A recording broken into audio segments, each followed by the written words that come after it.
You know what I've noticed about God's trials? He hardly ever tells you, this is a trial, and if you hold out for 6 months, you'll be through. And some of us get to 5 months and 29 days, and we give up. We didn't know we only had 1 more day. Never give up. There's no precedent in the Bible for giving up. God determines how long the test will last, not we. You see, waiting is one of the tests to which God almost invariably subjects the servants he intends to use. I'll give you just a little list. Abraham.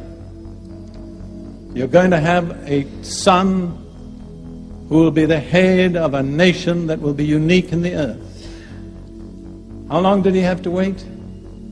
25 years. Meanwhile, his dear wife Sarah tried to help him and complicated things. It's interesting. She said, listen to me, do what I say. First of all, have a child by Hagar, and later she said, get rid of the child. That's the counsel of the flesh. It's inconsistent. Tells you to do one thing and later cancels it. But Abraham became the man he was by waiting. He had to watch his wife past the age of childbearing and still wait. It amazes me that Abraham is so highly rated in the Bible. But what did he do? Well, essentially, he was a prosperous cattle farmer.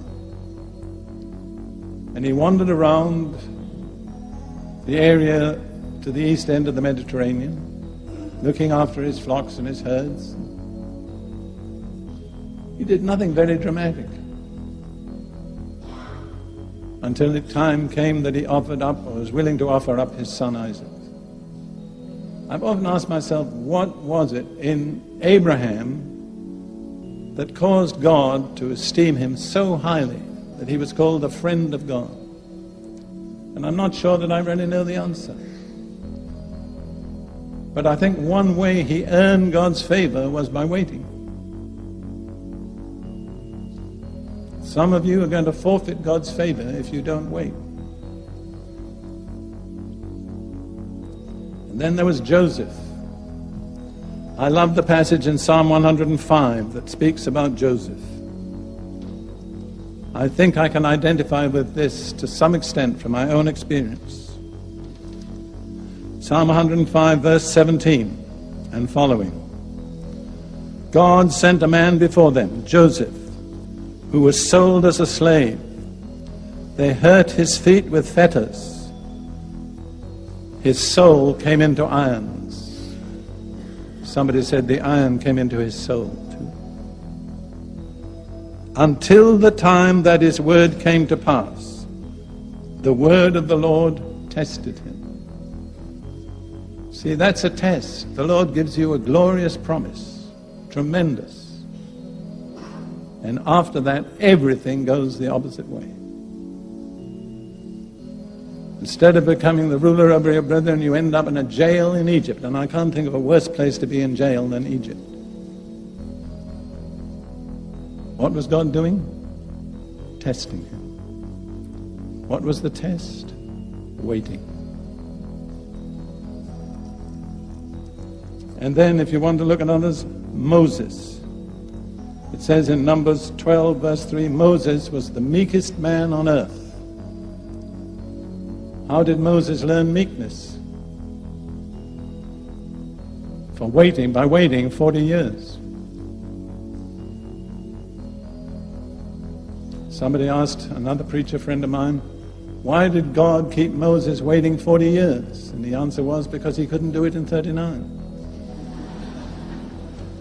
God will not finish until the test is complete.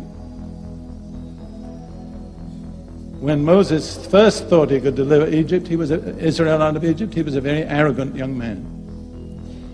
40 years later, he was the meekest man on earth.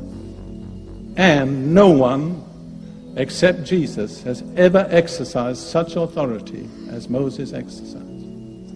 So if you want to have authority, you know what you need to cultivate? Meekness.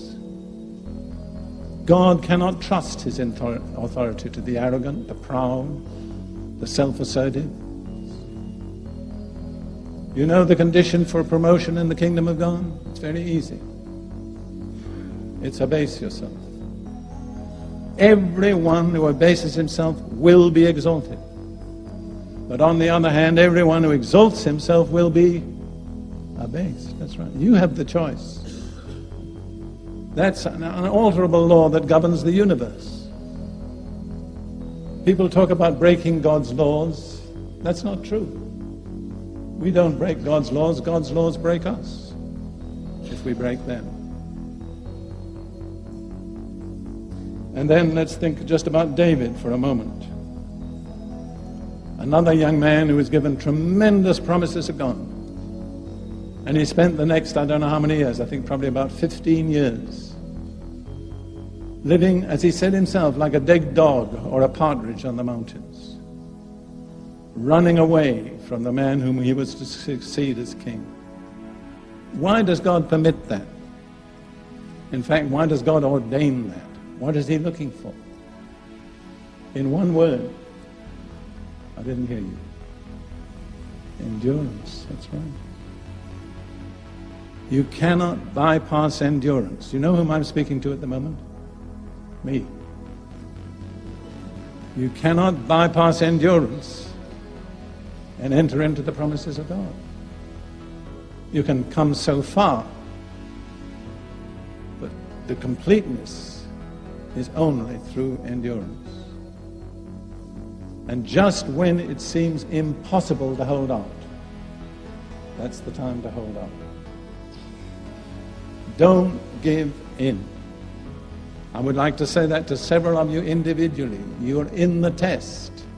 You're doing all right. Just hang in there. Don't back out. Don't give up. God is faithful.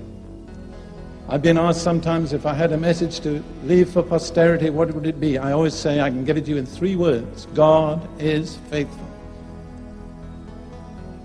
I'll tell you another thing about waiting. It causes us to realize more and more our dependence on God. I can't do anything. I can't make it happen. I don't know when he's coming. I just depend on him. Sometimes our electricity fails for reasons we can't analyze. And we're in the middle of cooking something or somebody's doing the ironing. And we phone and we eventually catch up with our electrician. It's midday. He says, I'll try to be there by 4 p.m. So what do we do for 4 hours? We wait. And by the end of 4 hours, you know, we will know one thing. We need the electrician. We're dependent on him. So waiting causes us to realize in an altogether new measure our dependence on Jesus.